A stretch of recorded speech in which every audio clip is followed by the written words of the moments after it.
ਸਾਹਿਤ ਦੇ ਵੱਖ-ਵੱਖ ਰੂਪਾਂ ਦੇ ਬਾਰੇ ਸੰਖੇਪ ਉੱਤਰਾਂ ਵਾਲੇ ਪ੍ਰਸ਼ਨ ਭਾਗ 2।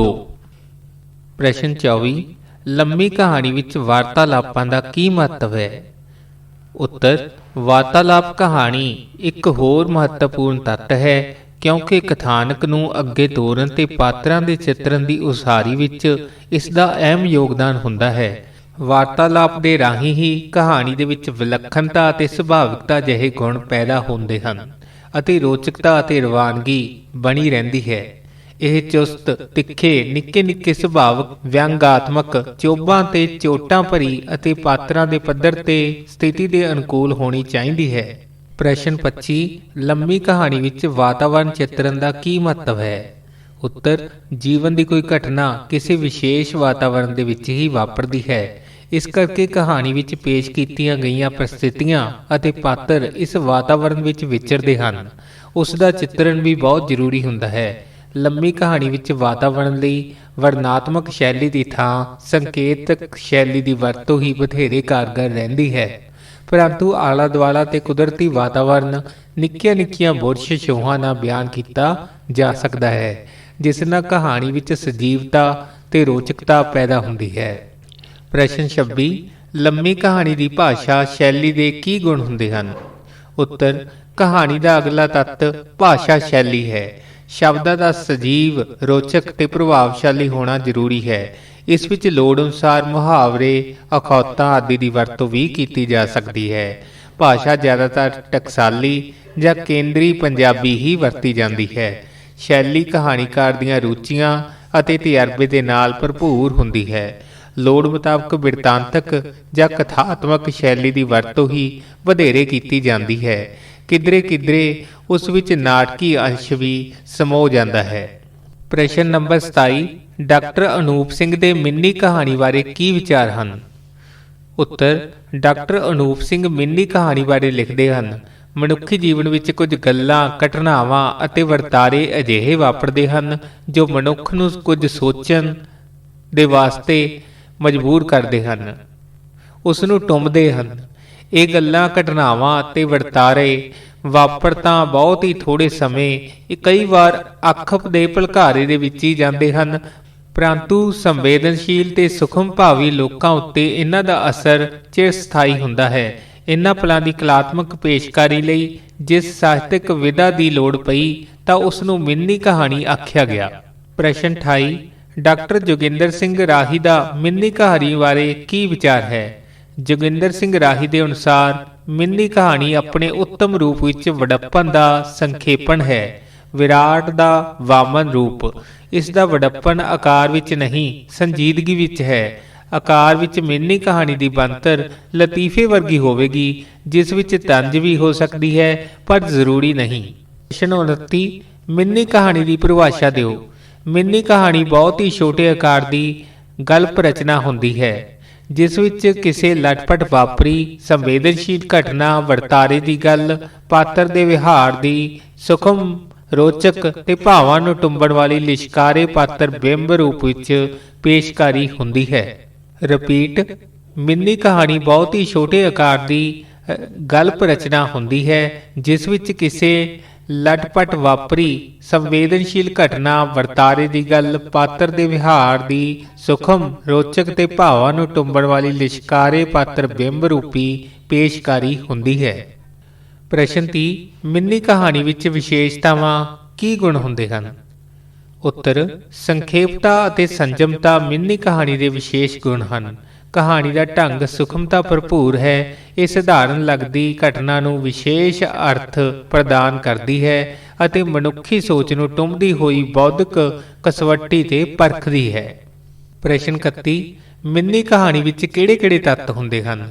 ਮਿੰਨੀ ਕਹਾਣੀ ਦੇ ਵਿੱਚ ਕੁੱਲ ਮਿਲਾ ਕੇ 5 ਤੱਤ ਹੁੰਦੇ ਹਨ: ਵਿਧਾ, ਉਦੇਸ਼, ਕਥਾਨਕ, ਚਰਿੱਤਰ ਚਿੱਤਰਨ, ਵਾਰਤਾਲਾਪ, ਵਾਤਾਵਰਣ ਤੇ ਭਾਸ਼ਾ ਸ਼ੈਲੀ। ਪ੍ਰਸ਼ਨ 32 ਮਿੰਨੀ ਕਹਾਣੀ ਦਾ ਵਿਸ਼ਾ ਵਸਤੂ ਕਿਹੋ ਜਿਹਾ ਹੁੰਦਾ ਹੈ? ਮਿੰਨੀ ਕਹਾਣੀ ਦੇ ਲੇਖਕ ਲਈ ਵਿਸ਼ੇ ਦੀ ਚੋਣ ਇੱਕ ਮਹੱਤਵਪੂਰਨ ਪਹਿਲੂ ਹੈ, ਜਿਸ ਦੇ ਸਦਕਾ ਕਹਾਣੀ ਦੀ ਨਿਰੰਤਰਤਾ ਕਾਇਮ ਰਹਿੰਦੀ ਹੈ। ਵਿਸ਼ਾ ਸਮਾਜਿਕ, ਆਰਥਿਕ, ਰਾਜਨੈਤਿਕ ਖੇਤਰ ਵਿਚਲੇ ਭ੍ਰਿਸ਼ਟਾਚਾਰ ਨੂੰ ਪੇਸ਼ ਕਰਨ ਤੋਂ ਇਲਾਵਾ ਸੰਵੇਦਨਸ਼ੀਲ ਹੋਣਾ ਚਾਹੀਦਾ ਹੈ। ਅਜੋਕੇ ਸਮੇਂ ਵਿੱਚ ਖੰਡਿਤ ਹੋ ਰਹੇ ਮਨੁੱਖ ਦੀਆਂ ਅਨੇਕਾਂ ਸਮੱਸਿਆਵਾਂ ਜਨਮ ਲੈਂਦੀਆਂ ਹਨ, ਜਿਹੜੀਆਂ ਮਿੰਨੀ ਕਹਾਣੀ ਦਾ ਵਿਸ਼ਾ ਬਣ ਸਕਦੀਆਂ ਹਨ। ਕਹਾਣੀ ਵਿੱਚ ਰੋਚਕਤਾ ਅਤੇ ਪ੍ਰਭਾਵ ਦਾ ਹੋਣਾ ਵੀ ਲਾਜ਼ਮੀ ਹੈ। ਇਸ ਦਾ ਵਿਸ਼ਾ ਵਿਸ਼ਾਲਤਾ ਦਾ ਧਾਰਨੀ ਬਣ ਕੇ ਮਾਨਸਿਕ ਤਣਾਅ, ਗਿਆਨ ਅਤੇ ਹੀਨ ਭਾਵਨਾ ਆਦਿ ਨਵੇਂ ਰੂਪਾਂ ਵਿੱਚ ਵੀ ਬਿਆਨਿਆ ਜਾ ਸਕਦਾ ਹੈ। ਪ੍ਰਸ਼ਨ 33, ਮਿੰਨੀ ਕਹਾਣੀ ਦਾ ਕਥਾਨਕ ਪਲਾਟ ਕਿਹੋ ਜਿਹਾ ਹੁੰਦਾ ਹੈ? ਮਿੰਨੀ ਕਹਾਣੀ ਦੇ 2 ਕੁ ਸਤਰਾਂ ਤੋਂ ਲੈ ਕੇ ਅੱਧੇ ਕੁ ਪੰਨੇ ਦੇ ਆਕਾਰ ਵਾਲੀ ਹੋਣ ਕਰਕੇ ਆਪਣੀ ਵੱਖਰਤਾ ਨੂੰ ਦਰਸਾਉਂਦੀ ਹੈ। ਇਸ ਵਿੱਚ ਘਟਨਾਵਾਂ ਦਾ ਵਾਪਰਨਾ ਥੋੜੇ ਸਮੇਂ ਲਈ ਹੀ ਹੁੰਦਾ ਹੈ। ਇਸ ਕਰਕੇ ਘਟਨਾਵਾਂ ਵਿਸਥਾਰ ਰਹਿਤ ਹੁੰਦੀਆਂ ਹਨ, ਸੰਕੇਤਕ ਹੁੰਦੀਆਂ ਹਨ। ਇਸ ਦਾ ਪਲਾਟ ਕਸਮਾ ਹੁੰਦਾ ਹੈ ਅਤੇ ਵੇਗ ਤਿੱਖਾ ਹੁੰਦਾ ਹੈ। ਜਲਦੀ ਹੀ ਇਹ ਕਹਾਣੀ ਆਪਣੇ ਸਿਰੇ ਤੇ ਪਹੁੰਚ ਕੇ ਸਮਾਪਤ ਹੋ ਜਾਂਦੀ ਹੈ। ਪ੍ਰਭਾਵ ਦੀ ਏਕਤਾ ਨੂੰ ਕਾਇਮ ਰੱਖਣ ਲਈ ਆਕਾਰ ਦਾ ਛੋਟਾ ਹੋਣਾ ਲਾਜ਼ਮੀ ਹੈ। ਕਹਾਣੀ ਦੀ ਬਣਤਰ ਕਿਉਂਕਿ ਇਕਹਿਰੀ ਹੁੰਦੀ ਹੈ, ਇਸ ਕਰਕੇ ਲੇਖਕ ਨੂੰ ਵਧੇਰੇ ਸੁਚੇਤ ਹੋਣ ਦੀ ਲੋੜ ਹੁੰਦੀ ਹੈ। ਸੰਜਮ ਅਤੇ ਸੰਖੇਪਤਾ ਇਸ ਦੇ ਵਿਸ਼ੇਸ਼ ਗੁਣ ਹਨ। ਇਹ ਵਿਅੰਗਮਈ, ਵਿਸਫੋਟਕ ਅਤੇ ਰਮਜੀ ਅੰਤ ਦਾ ਗੁਣ ਰੱਖਦੀ ਹੈ। ਪ੍ਰਸ਼ਨ 34, ਮਿੰਨੀ ਕਹਾਣੀ ਦੇ ਚਰਿੱਤਰ ਚਿੱਤਰਣ ਬਾਰੇ ਦੱਸੋ। ਉੱਤਰ, ਮਿੰਨੀ ਕਹਾਣੀ ਵਿੱਚ ਪਾਤਰਾਂ ਦੀ ਗਿਣਤੀ ਸੀਮਤ ਹੁੰਦੀ ਹੈ, ਕਿਉਂਕਿ ਇਸ ਦਾ ਆਕਾਰ ਛੋਟਾ ਹੋਣ ਕਰਕੇ ਬਹੁਤੇ ਪਾਤਰਾਂ ਦੇ ਲਈ ਕੋਈ ਥਾਂ ਨਹੀਂ ਹੁੰਦੀ। ਇਸ ਦੇ ਪਾਤਰ ਸਧਾਰਨ ਵਿਅਕਤੀ ਵੀ ਹੋ ਸਕਦੇ ਹਨ। ਅਜੋਕੇ ਸਮੇਂ ਵਿੱਚ ਸਧਾਰਨ ਜੀਵਨ ਜਿਉਂਦੇ ਲੋਕਾਂ ਦੀਆਂ ਤੰਗੀਆਂ ਤੁਰਸ਼ੀਆਂ ਹੰਢਾਉਂਦੇ ਲੋਕਾਂ ਦਾ ਬਿਆਨ ਇਸ ਦੇ ਵਿੱਚ ਸ਼ਾਮਿਲ ਹੁੰਦਾ ਹੈ। ਵਿਸ਼ੇਸ਼ ਪਾਤਰ ਦੇ ਕਿਰਦਾਰ ਨਾਲ ਹੀ ਕਹਾਣੀ ਦੇ ਨਿਸ਼ਚਿਤ ਆਕਾਰ ਵਿੱਚ ਜੀਵਨ ਦਾ ਇੱਕ ਸਜੀਵ ਬਿੰਬ ਚਿੱਤਰਿਆ ਜਾ ਸਕਦਾ ਹੈ। ਪ੍ਰਸ਼ਨ 35, ਮਿੰਨੀ ਕਹਾਣੀ ਵਿੱਚ ਵਾਰਤਾਲਾਪ ਦਾ ਕੀ ਮਹੱਤਵ ਹੈ? ਮਿੰਨੀ ਕਹਾਣੀ ਦੇ ਵਿੱਚ 1-2 ਵਾਰਤਾਲਾਪ ਹੀ ਸਮਾ ਸਕਦੇ ਹਨ। ਉਂਝ ਵਾਰਤਾਲਾਪ ਵੀ ਇਸ ਦਾ ਪ੍ਰਮੁੱਖ ਤੱਤ ਹੈ, ਕਿਉਂਕਿ ਕਥਾਨਕ ਦੀ ਉਸਾਰੀ ਚਰਿੱਤਰ ਚਿੱਤਰਨ ਦਾ ਆਧਾਰ ਕੇਵਲ ਇਹੀ ਹੈ। ਵਾਤਾਵਰਣ ਰਾਹੀਂ ਪਾਤਰਾਂ ਦੇ ਚਿੱਤਰਨ ਵਿੱਚ ਵਿਲੱਖਣਤਾ ਅਤੇ ਸੁਭਾਵਿਕਤਾ ਹੁੰਦੀ ਹੈ, ਜੋ ਕਹਾਣੀ ਵਿੱਚ ਰੋਚਕਤਾ ਅਤੇ ਰਵਾਨਗੀ ਪ੍ਰਦਾਨ ਕਰਦੀ ਹੈ। ਕਹਾਣੀ ਵਿੱਚ ਸੁਭਾਵਿਕਤਾ ਅਤੇ ਯਥਾਰਥਕਤਾ ਦੇ ਵਿਸ਼ੇਸ਼ ਗੁਣ ਸ਼ਾਮਿਲ ਹੁੰਦੇ ਹਨ। ਇਹ ਚੁਸਤ, ਸੁਭਾਵਿਕ ਤੇ ਪਾਤਰਾਂ ਦੇ ਅਨੁਕੂਲ ਹੋਣੀ ਚਾਹੀਦੀ ਹੈ। ਪ੍ਰਸ਼ਨ 36, ਮਿੰਨੀ ਕਹਾਣੀ ਦੀ ਭਾਸ਼ਾ ਸ਼ੈਲੀ ਕਿਹੋ ਜਿਹੀ ਹੁੰਦੀ ਹੈ? ਮਿੰਨੀ ਕਹਾਣੀ ਦੇ ਰੂਪ ਵਿਧਾਨ ਵਿੱਚ ਭਾਸ਼ਾ ਸ਼ੈਲੀ ਦਾ ਵਿਸ਼ੇਸ਼ ਸਥਾਨ ਹੈ। ਕਹਾਣੀ ਵਿੱਚ ਸ਼ਬਦਾਂ ਦਾ ਸਜੀਵ, ਰੋਚਕ, ਸੰਕੇਤਕ ਅਤੇ ਪ੍ਰਭਾਵਸ਼ਾਲੀ ਹੋਣਾ ਲਾਜ਼ਮੀ ਹੈ। ਇਸ ਤੋਂ ਇਲਾਵਾ ਲੋੜ ਮੁਤਾਬਕ ਮੁਹਾਵਰੇ ਜਾਂ ਅਖਾਉਤਾਂ ਦੀ ਵਰਤੋਂ ਵੀ ਕੀਤੀ ਜਾ ਸਕਦੀ ਹੈ। ਕਹਾਣੀ ਦੀ ਚਾਲ ਤੇਜ਼ ਹੋਣੀ ਚਾਹੀਦੀ ਹੈ ਅਤੇ ਭਾਸ਼ਾ ਕੇਂਦਰੀ ਹੀ ਵਰਤਣੀ ਚਾਹੀਦੀ ਹੈ। ਸ਼ੈਲੀ ਕਹਾਣੀਕਾਰ ਦੀ ਸ਼ਖਸੀਅਤ, ਉਸ ਦੀਆਂ ਰੁਚੀਆਂ ਅਤੇ ਤਜਰਬੇ ਉੱਤੇ ਨਿਰਧਾਰਤ ਹੁੰਦੀ ਹੈ। ਜ਼ਿਆਦਾਤਰ ਕਹਾਣੀ ਵਿੱਚ ਕਥਾਤਮਕ ਸ਼ੈਲੀ ਦੀ ਵਰਤੋਂ ਹੀ ਕੀਤੀ ਜਾਂਦੀ ਹੈ। ਪ੍ਰਸ਼ਨ 37, ਮਿੰਨੀ ਕਹਾਣੀ ਦੇ ਉਦੇਸ਼ ਬਾਰੇ ਲਿਖੋ। ਹਰ ਇੱਕ ਰਚਨਾ ਦਾ ਉਦੇਸ਼ ਹੁੰਦਾ ਹੈ। ਮਿੰਨੀ ਕਹਾਣੀ ਵਿੱਚ ਜੀਵਨ ਦੀ ਵਿਆਖਿਆ ਨਾ ਹੋਣ ਕਰਕੇ ਕਿਸੇ ਖਾਸ ਪਹਿਲੂ ਦੀ ਝਲਕ ਹੁੰਦੀ ਹੈ। ਇਸ ਲਈ ਕਹਾਣੀ ਦਾ ਉਦੇਸ਼ ਮਨੁੱਖੀ ਜੀਵਨ ਦੀ ਵਿਆਖਿਆ ਕਰਕੇ ਨਵੀਂ ਸੰਭਾਵਨਾਵਾਂ ਨੂੰ ਪੈਦਾ ਕਰਨਾ ਹੁੰਦਾ ਹੈ। ਨਿੱਕੀ ਕਹਾਣੀ, ਮਿੰਨੀ ਕਹਾਣੀ ਤੇ ਲੰਮੀ ਕਹਾਣੀ ਦਾ ਵਖਰੇਵਾਂ ਨਿਸ਼ਚਿਤ ਕਰੋ। ਉੱਤਰ, ਨਿੱਕੀ ਕਹਾਣੀ, ਮਿੰਨੀ ਕਹਾਣੀ ਤੇ ਲੰਮੀ ਕਹਾਣੀ ਵੱਖ-ਵੱਖ ਸਾਹਿਤ ਰੂਪ ਹਨ, ਜਿਨ੍ਹਾਂ ਨੇ ਆਧੁਨਿਕ ਕਾਲ ਵਿੱਚ ਆਪਣੀ ਨਿਵੇਕਲੀ ਪਛਾਣ ਸਥਾਪਿਤ ਕੀਤੀ ਹੈ। ਇਹਨਾਂ ਤਿੰਨਾਂ ਰੂਪ ਭੇਦਾਂ ਵਿੱਚ ਸਮਾਨਤਾ ਦੇ ਨਾਲ-ਨਾਲ ਵਖਰੇਵਾਂ ਵੀ ਮੌਜੂਦ ਹੈ।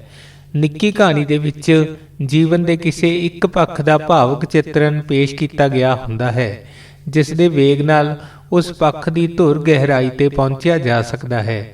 ਮਿੰਨੀ ਕਹਾਣੀ ਵਿੱਚ 20ਵੀਂ ਸਦੀ ਤੇ 7ਵੇਂ ਦਹਾਕੇ ਦੇ ਨੇੜੇ ਤੇੜੇ ਹੋਣ ਦੇ ਵਿੱਚ ਆਈ ਸੀ। ਇਸ ਵਿੱਚ ਥੋੜੇ ਸ਼ਬਦਾਂ ਵਿੱਚ ਕਹਾਣੀ ਬਿਆਨ ਕਰਕੇ ਅਣਕਹੇ ਪੱਖ ਨੂੰ ਪਾਠਕ ਦੀ ਸੋਚ ਸ਼ਕਤੀ ਉੱਤੇ ਪਰਖਿਆ ਜਾਂਦਾ ਹੈ। ਲੰਮੀ ਕਹਾਣੀ ਨੇੜਲੇ ਵਰਤਮਾਨ ਦੇ ਵਿੱਚ ਹੋਂਦ ਵਿੱਚ ਆਈ ਇੱਕ ਪ੍ਰਸਿੱਧ ਵਿਧਾ ਹੈ।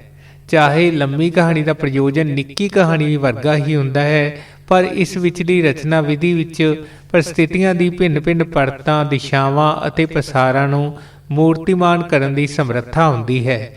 ਉਹ ਇਸ ਯਥਾਰਥਕ ਪੱਧਰ ਤੇ ਪੇਸ਼ ਕਰਦੀ ਹੈ।